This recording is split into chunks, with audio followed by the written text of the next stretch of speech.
this is your boy Oscino Fly back with another review, and this time we are reviewing Proud Family Louder and Prouder. Now, I done already reviewed the first 2 episodes, and you know, the episode, I believe it was episode 4, so now I'm reviewing this whole series in totality now. Let's get straight to it. Lately I've been... A lot of people wanted, I feel like a lot of people did want a Proud Family reboot, and I feel like a lot of people did get what they wanted. Me personally, I think it's still good. I think the writing is still good. I think it's really funny. I still think the show is really funny, but I also see that there's a lot of things that needs to be changed if I feel like a lot of these shows can get better. I want to start with the positive. Excuse me for a moment. Y'all gonna have to excuse me. I'm a little under the weather, so I'm gonna take this. I'm glad that the Proud Family has a budget because obviously the animation is better. There's a lot of things that's real smooth with it. I'm glad they got majority of the actors back, with the exception of Orlando Brown.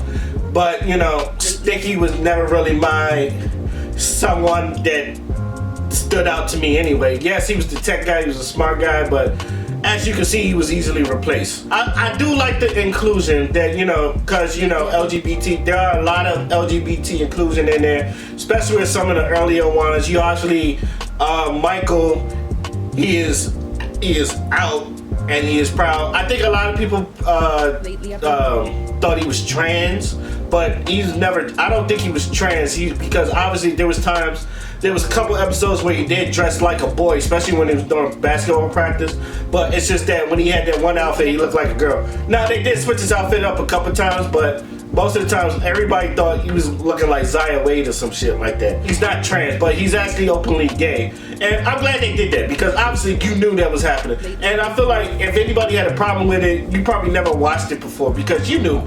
Like, you know, if you don't watch, like I said this in other words, if you knew that Michael was, you already knew he was kind of fruity I don't mean fruity in the bad sense, but you knew he was rolling in that direction in the old Proud Family episodes. So now you see this, now he's out and he's proud, and you know, that's good. Like I said, some of the writing is still funny, even though there's some of the sketches I feel like they repeated it, but you know, it's in a different form, but it was still the same kind of like repetition from old shows. It's just like, for the ones that really did do, there was episodes that I feel like it was really innovative, like Oscar getting a amusement park, and honestly, and I would say this, the celebrity guest characters, all of them, I feel like they all did their thing. From Bretman Rock from Makeup Boy. I thought Makeup Boy was hilarious. I didn't even know who Bretman Rock was, but I thought his edition of Makeup Boy was hilarious. I thought Lizzo was cool. Jaden Smith, he was kind of cool. There's a lot of black representatives, so, and Billy Porter, I think he was good too in his scene. There's a lot of black representatives on this show, and if you one of the people, you know, that always want to give black people a chance, or black people, you know, you give them the opportunity to shine their will, I feel like everybody did. They did an episode, even though it was one episode, they did an episode on when Penny Proud was in college. So you got to see a glimpse of everybody in their college years. I mean, Penny looked like Penny, but everybody else had like some type of glow up. And I think everybody looked more mature.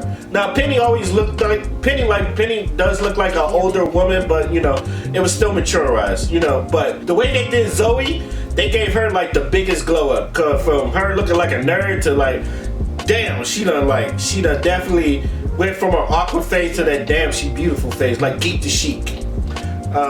That's definitely what she done had. And that episode was cool, even though it's like a fictional dream. I feel like that's what everybody wanted. Lately I've been like Penny and her Proud, like Penny Proud in like them college years, her going to college to see how she was go. I feel like they was testing that, and I feel like a lot of people had good responses to it. So I feel like if they really wanted to, they could move Penny to, you know, the college years. And I feel like people would definitely dig that. Oscar Proud, like I said, Oscar is always funny. I still love the banter between Oscar and Sugar Mama. There's some of the jokes that, especially when Oscar is on the scene, because sometimes he does steal the show. And there's times where you like him and Sugar Mama when they do their back and forth banter. It is funny as hell. Like the slapstick in there is still funny as hell too. And you know, Oscar's always getting into shit. You'll see some things that's gonna remind you of the times back then, and you're gonna enjoy that. Now, what are some of the takeaways? Now, even though I did give them credits on the writing, some of it I feel like there's a couple episodes where it's just like Penny is learning the same lessons she learned before, and it's just like, damn, you're not trying to develop the character. It doesn't seem like, even though like it starts off as like them hitting puberty and basically becoming a woman, a lot of them episodes of them, they still act like sane teenagers in the middle school, which is probably a problem. Like, it seems like nothing changed. There's an episode where Penny, she becomes a social media star, and a lot of, she loses her friends, but, one thing happened and all of a sudden her friends are back. In the older show. So I feel like you didn't have to need that for this show, because, a lot of these people, we don't see in the old show. So there's not a lot of growing up, especially Dejanay. There's a couple times where it's just like, and I know a lot of people, Dejanay is not their favorite character. Dejanay, I love the actress who plays Dejanay. I love her. But the character Dejanay, she needs the most growing up. She needs the most evolving, because also she gets away with a lot of shit. Now, y'all remember my episode when I was talking about the two dads episodes? She started that, and she didn't get ridiculed. She didn't get punished. Like nothing happened to her. Everybody's like, oh, Dejanay, and then nothing moved on. Dejanay is still doing some shiesty shit on this. Even in this season, she's doing some shiesty shit that I feel like, why is you friends with Dejanay? It's like questions like that. It's like, why are you friends with Dejanay? And yet, no one ever talks about, no one ever ridicules her and all that stuff. La Cienega is La Cienega as always, but you expect that from La Cienega. But Keke Palmer's character, I think it was Maya, she serves no purpose. And I love Keke Palmer, but her character serves no purpose.